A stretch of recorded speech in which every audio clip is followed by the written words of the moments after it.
Proverbs in chapter 29. Let's begin today at verse 23 and read the rest of this chapter. A man's pride shall bring him low, but honor shall uphold the humble in spirit. Whoso is partnered with a thief hateth his own soul. He heareth cursing, and bewrayeth it not. The fear of man bringeth a snare, but whoso putteth his trust in the Lord shall be safe. Many seek the ruler's favor, but every man's judgment cometh from the Lord. An unjust man is an abomination to the just, and he that is upright in the way is abomination to the wicked. Verse 23 says, A man's pride shall bring him low, but honor shall uphold the humble in spirit. This verse plainly matches others that we read earlier in the book of Proverbs. Chapter 8, verse 13 said, The fear of the Lord is to hate evil. Pride and arrogancy and the evil way and the froward mouth do I hate, God said. Proverbs 14, verse 3 said, In the mouth of the foolish is a rod of pride, but the lips of the wise shall preserve them. And chapter 16, verse 18 said, Pride goeth before destruction, and an haughty spirit before a fall. In the book of Esther, we read about Haman's pride, seeking to destroy all the nation of Israel, all the Jews in the kingdom. And he built gallows to carry that out. And in the thinking he was going to be promoted by the king. And in the end he found himself humbled and brought low, hanged on the gallows he had constructed. We read in the Bible that Peter was proud in Matthew chapter 26, telling Jesus, don't wash my feet, my whole head, my whole body, and so forth. But he was brought low at the end of that chapter. Jonah was proud, not wanting to preach the men of Nineveh, and his pride resulted in him being brought low in the belly of the whale. In fact, he was brought below sea level, to be quite honest with you.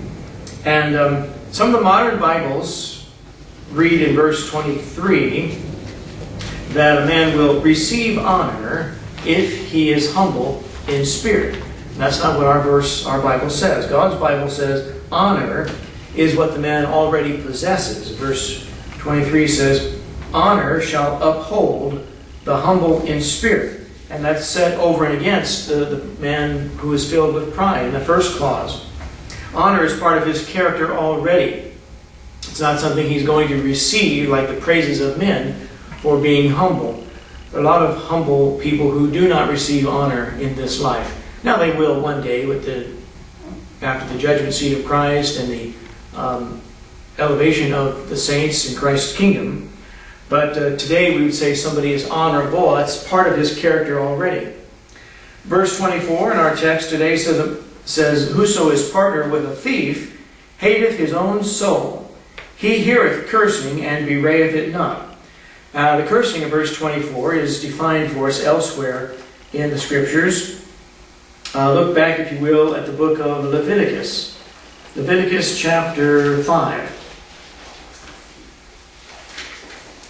Leviticus chapter 5, first of all. Leviticus 5 and verse 1. And if a soul sin and hear the voice of swearing, and is a witness, whether he hath seen or known of it, if he do not utter it, then he shall bear his iniquity. And also come forward to the book of Numbers. Numbers chapter 30. The next book in the Bible, Numbers 30.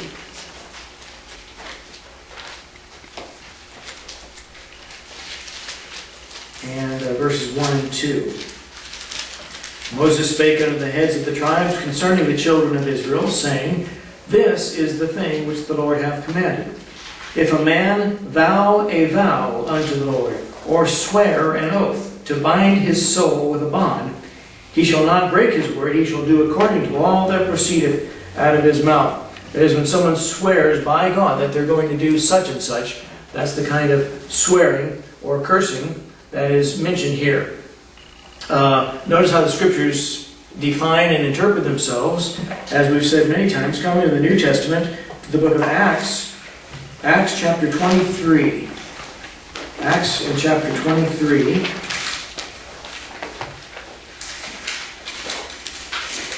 Acts chapter 23, and notice one verse there, verse 12. And when it was day, certain of the Jews banded together and bound themselves under a curse, saying that they would neither eat nor drink till they had killed Paul. And jump down to verse 21. But do not thou yield unto them, for there lie in wait for him of them more than 40 men, which have bound themselves with an oath, that they will neither eat nor drink till they have killed him, and now are they ready, looking for a promise from thee. And so, back to our text, the kind of cursing a man hears is the kind in which someone curses themselves. They bind themselves to an oath, they swear by God that they're going to do such and such, they're going to do a certain thing, and the one who hears that knows that they're up to no good is supposed to tell on them. The Old English word bewrayeth in verse 24, it's just Old English spelling for the word betrayeth, the way we use it today. But if a partner in crime, as he says, who is partner with a thief, someone who is an accomplice, if he hears what's going to take place, and he knows what's going to take place, and he doesn't go and follow the law and alert the authorities or those responsible for the law, then he becomes guilty by association, guilty of the crime along with the other person. And that's what verse 24 is getting at. Verse 25 in our text says, the fear of man bringeth a snare, but whoso putteth his trust in the Lord shall be safe. You know, the fear of man, wondering what people will do to you under certain conditions, can control you and cause you to all sorts of things contrary to the perfect will of God. And this verse is sound advice, but it's a real bomb or bombshell to so many in the world. A politician who's afraid of the public opinion polls if he takes a clear position on one thing or another, like the politicians today who are afraid to stand up and say homosexuality is false, it is wicked and corrupt, nobody is born that way, and they shouldn't be allowed the right to have marriage licenses.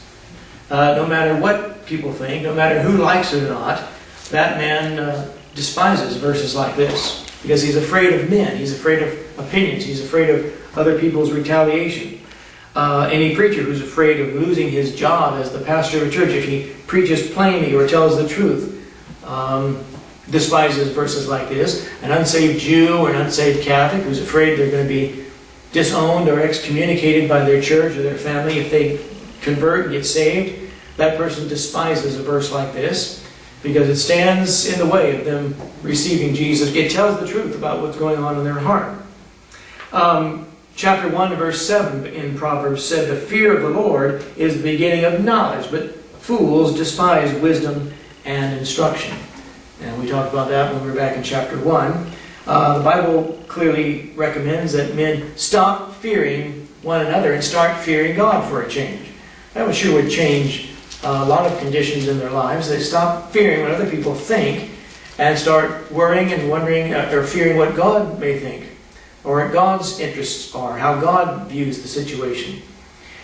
I wish we had people today who would stand up, politicians who had some backbone, and stand up to the sodomite, the faggot, and the homo lobbies and say, that's wrong. Amen. I don't care what people think, I don't care how it makes them feel. They're deviants and they're perverts. Do you know what this country is becoming now, right before our very eyes? It's becoming a whole nation of lazy, socialistic, dope-smoking, fornicating, homo-loving bums. That's all it's becoming, right before our eyes. And socialism, someone defined, is people voting away their own freedoms, voluntarily giving up their own liberties and freedoms, thinking they're making an improvement. Where a communist comes along with the point of a gun or a bayonet and takes it from you. And I heard a guy one time from a communist nation, he said, a communist is merely a socialist in a hurry. They'll take it from you rather than letting you give it up on your own at the ballot box. And that's what America is becoming. We don't want righteousness, we want marijuana. We don't want normalcy. We want gay marriage. We don't want to fend for ourselves and do for ourselves and earn it ourselves and have some justified, honest pride in a job well done. We want the government giving it to us. That sickens me. And it really is a matter of education. The public school system, the public education system in the United States, for all of the good things that many of them offer, especially higher education, university level, research level education, for all of the good that those institutions still provide when people seeking a career, or preparing for a career, they have become just nothing but indoctrination institutions at taxpayer expense to indoctrinate people away from God, against the Bible, against righteousness, against normalcy, against decency, against everything human instinct and the admonitions of your parents and grandparents used to tell you about, and in favor of rebellion against everything. It's just sad to see. And it's too bad there aren't any politicians willing to stand up and call it like it is. Call a spade a spade. They're afraid of what people are going to think. Homosexuals are perverts and deviants. They're not normal. God didn't make anybody to be that way. The Mormons, I see on the internet the other day, the Mormons are trying to soft pedal their view. They're adopting much of the same position as the Catholic Church, that God, that people don't choose to be homosexuals, that somehow they're born with this predilection, they're born with this disposition. They say it just becomes wrong if someone acts on it. That's what the Catholic Church says. Well, that's nothing but a contradiction. If God obviously makes some people that way, then it's fair to say God wants them that way. And who is any church to tell them don't act out on it? The truth is God doesn't make anyone that way, and they're not born that way. It can't be inherited genetically because homosexuals don't reproduce. They can't transmit the gene to the next generation. Every homosexual is the product of a heterosexual union. Think about that one for a while. They didn't inherit it from their gay father, right? They couldn't have. They didn't inherit it from their homosexual mother. They couldn't have. If some supposedly homosexual or sodomite couples with a woman, they conceive a child, obviously he does have some sort of choice in how he's going to behave, right? How he's going to conduct himself. And he's not just driven one direction, he can go the other direction. There is some choice involved. And it's just absolutely nonsense. Every one of us has seen these couples of two women where one is obviously pretending to be the guy, the man, and two men where one's adopting the female role. And their actions, they mimic a man and a woman. By their actions, they confirm that what we all know is right. And what they're doing is a fraud and a cheap imitation. They mimic a normal male-female relationship. And I wish someone would, in public life would stand up and say so, but they're afraid to, because the fear of man bringeth a snare. But whoso putteth his trust in the Lord shall be safe. Someone who says that and says, God, if you're in elected office, say, God, I know that your word's right, I know it's true, but I may be the only one crying in the wilderness saying this is wrong, we shouldn't go down this road. I see the Supreme Court of the U.S. is going to take up this issue, whether Proposition 8 was the right of the people to weigh in on that subject. And given the fact that they upheld socialized medicine, Obamacare, by some convoluted definition, I don't expect them to defend marriage either. I guess we should just prepare for the worst. Always expect the worst. That way, you might be on occasion pleasantly surprised if it doesn't go that way. But if you're expecting good, you're just going to meet with constant disappointment when it goes the other direction. So expect the worst, and then if it doesn't turn out that way, then thank the Lord for it. But very unfortunate. Fear of man bringeth a snare. It was fear of John's preaching that caused Herod to listen to John in Mark 6, verse 20.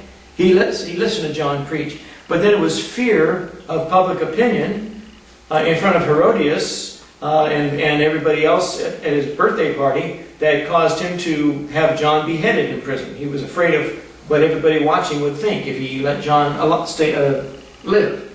It was fear that made Adam hide himself because of his nakedness and lie about it, Genesis chapter 3. It was fear that made Abraham lie about Sarah being his sister rather than his wife, in Genesis 12. And it was fear of losing their public authority among people that caused the Pharisees to plot and conspire to have Jesus murdered. John chapter 11, we read about that. Since the love of money is the root of all evil, according to 1 Timothy 6:10, then the fear of man is going to be closely associated with someone's finances, someone's commerce, someone's loss of income, someone's personal financial interest in a matter, one way or the other. And it's like I said, people are afraid to speak the truth and say certain things in the world today because they're afraid they might, it's like the Mormons and the Catholics, they're afraid to tell the truth, and they all know what's true, what's wrong, what's not.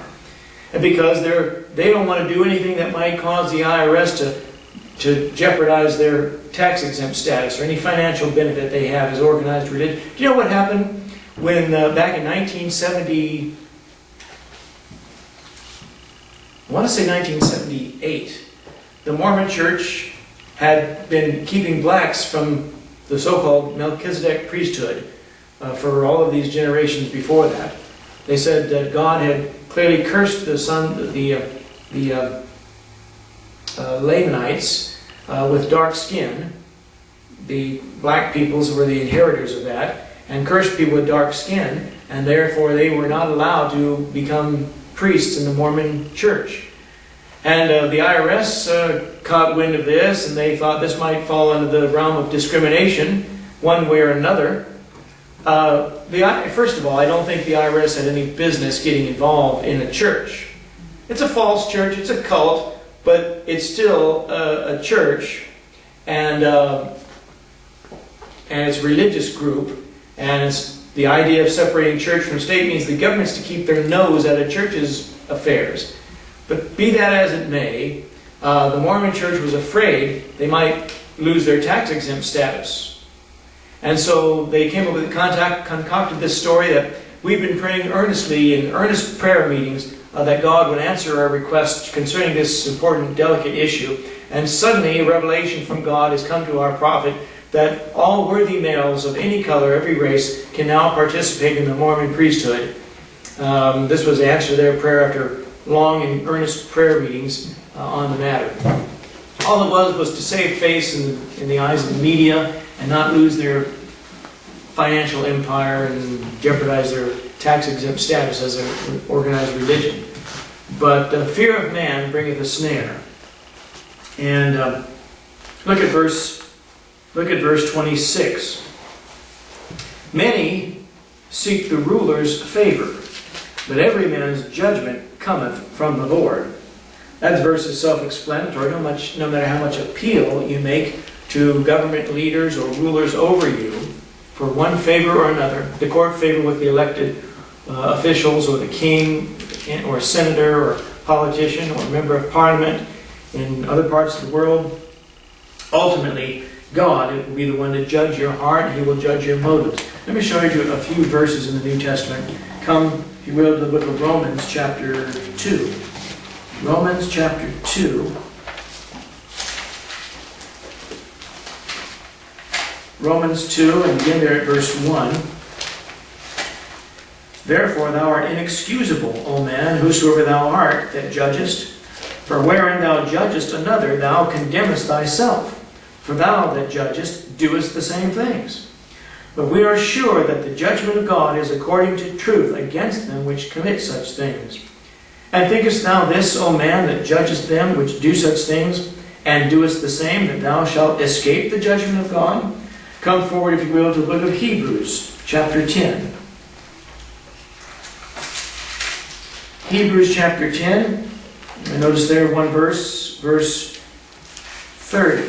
Hebrews 10, verse 30. For we know him that hath said, Vengeance belongeth unto me, I will recompense, saith the Lord. And again, the Lord shall judge his people. come forward, if you will, to Revelation chapter 20. Revelation chapter 20, and begin there at verse 11. And I saw a great white throne, and him that sat on it, from whose face the earth and the heaven fled away, and there was found no place for them. And I saw the dead, small and great, stand before God, and the books were opened. And another book was opened, which is the book of life, and the dead were judged out of those things which were written in the books, according to their works. And the sea gave up the dead which were in it, and death and hell delivered up the dead which were in them. And they were judged, every man according to their works. Come back to 1 Corinthians chapter 4. 1 Corinthians chapter 4. And notice what Paul writes, 1 Corinthians 4, verse 14. I write not these things to shame you, but as my beloved sons, I warn you. That God is going to be the judge of every man's heart and every man's motive one day. He won't be able to appeal to the rulers of the world around him because they're just men and they're heading for judgment too. Lastly, in our text today, verse 27, an unjust man is an abomination to the just, and he that is upright in the way is abomination to the wicked. Come to Luke chapter 16. Luke chapter 16. Luke 16, and notice there, verse 15. Luke 16, verse 15. And he said unto them, Ye are they which justify yourselves before men, but God knoweth your hearts, for that which is highly esteemed among men is abomination in the sight of God. And I come back to the book of Genesis, chapter 46. Genesis chapter 46.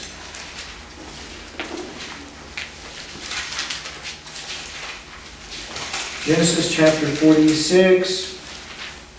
And notice there, verse 34. Here Joseph is explaining to his brothers how they ought to behave themselves when they finally meet Pharaoh.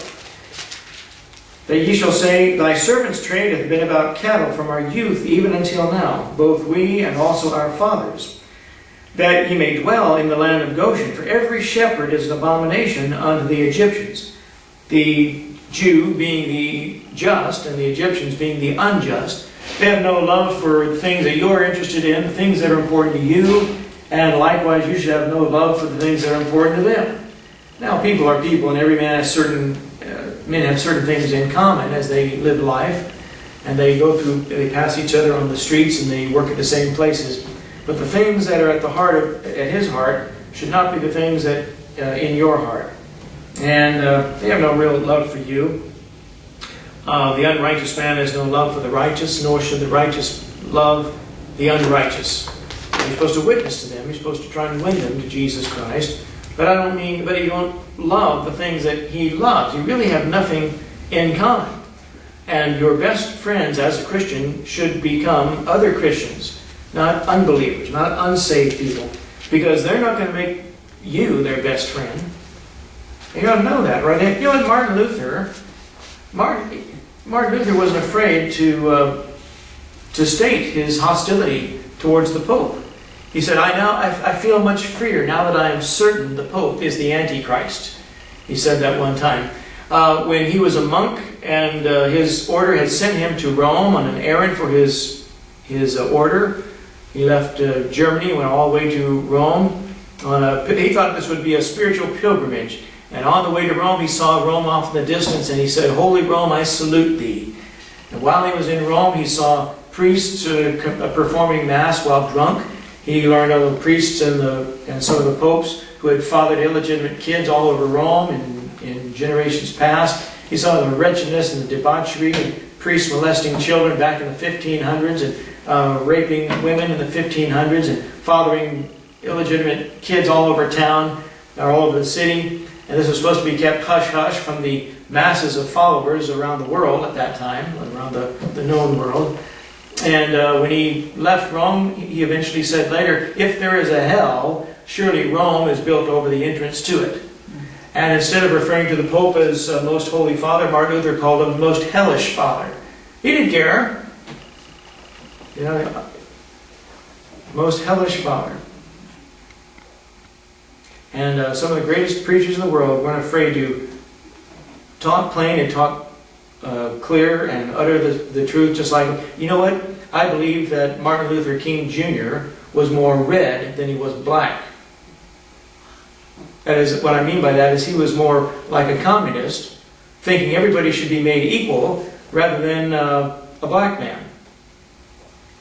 He had no love for this government. In his mind, this government had oppressed him, and anything he suffered was the fault of the white man's government. Just like Jesse Jackson today still thinks that. Jesse Jackson hasn't progressed 1 inch in the last 45 years. That's a shame. I mean, the guy's in his 70s now with a hostility and a bitterness and a hatred towards white people. The guy's a bum. He's a well-paid bum, a couple $100,000 a year. His group called the Rainbow Coalition, wherever there's some perceived racial injustice, he's going to be there in front of the TV cameras. Jesse Jackson's never worked a job. The last job he had, he talked about when he was 17 years old, working in a lunch counter, spitting in the food trays of white customers. It's the last time he ever had a recorded job, a place of employment as a young man. What a bum. The idea you go through life with your hand out. There's some people that come through the birth canal and they have their hand out wanting everybody else to take care of them. That person's not the same as me. I want the government to leave me alone. Get away from me. Get as far away from me as possible. Do you know what? The founders of this country would roll around in their graves if they could see how this country is just about to collapse economically. Because they've been taking and taking and taking and taking from the people, making promises that they can't fulfill because they always overpromise and overspend what they don't have. The country is almost approaching $17 trillion in debt to other nations around the world. And I think the story of Davy Crockett is a great story. Davy Crockett, a congressman from Tennessee in the 1830s, 1840s. He was a Democrat, and he came to realize that it is not the government's job to be taking money from all the people, only enough to keep the essential offices of government running. The rest belonged to the individuals. It was their money, they earned it, it was theirs to keep and spend it however they want to spend it. And any subject like giving to charity or helping your fellow man, and helping those in need, giving to worthy causes, to provide for those who need a little help, all of those things were inspired among the people in their churches. Or if they were Jews in their synagogues, their clergy, their rabbis, they would remind them that as God's children, we have a responsibility to those who aren't able to care for themselves as well as we can. And so that kind of giving, that kind of charity was all taken care of in the hearts of people because they were trusting God. The government wasn't coming along promising to micromanage every detail of their lives. And that's what people like Martin Luther King wanted. You know, he's, for all of his so-called peaceful activism, more riots broke out after he'd leave a city than ever before. See, well, I'm one of those troublemaking preachers. You're not supposed to talk that way because he's a god in the modern media. Not a god. He was a communist, and now he's a dead communist. By the way, whether it be the Reverend Martin Luther King Jr. or the so-called Reverend Jesse Jackson, there's not a case on record of either one of those men ever having led someone to the Lord Jesus Christ. Not a single case of those men ever having won a soul to a saving knowledge of Christ. They never talk about Jesus. Martin Luther King Jr. probably wasn't even saved. He talked more about Mahatma Gandhi and likened Jesus to Gandhi more than he did to anybody else. He was just a peace activist, fighting for social justice. Well, that's the talk of someone who's lost on his way to hell. And anyone that follows him or listens to him is lost on their way to hell. But the verse 27 states a tremendous truth. An unjust man is an abomination to the just, and he that is upright in the way is abomination to the wicked. They don't love you, and so you should stop trying to love them and everything they want to do. Who cares about who's going to win an Academy Award next year? Who in the world cares? No Christian should. You got enough to worry about trying to live for Jesus Christ, keep a clean life and a clean testimony for Jesus' sake. Look for some opportunity to do something for His honor where the chance permits itself. But forget the rest of the world. They don't care about you, and you shouldn't care about them. Now you try to win them. We all understand that. But beyond that, they don't care about you, and they don't love you, and you shouldn't be afraid to call a spade and to tell the truth. Like Martin Luther said, if there's a hell, then Rome and the Vatican are built over the entrance to it. And this country's become a nation now of a bunch of dope-smoking, queer-loving, socialistic perverts. That's all they're becoming. Now, on that happy note, let's bring this to a conclusion, and we'll get ready for chapter 30, God willing, next week.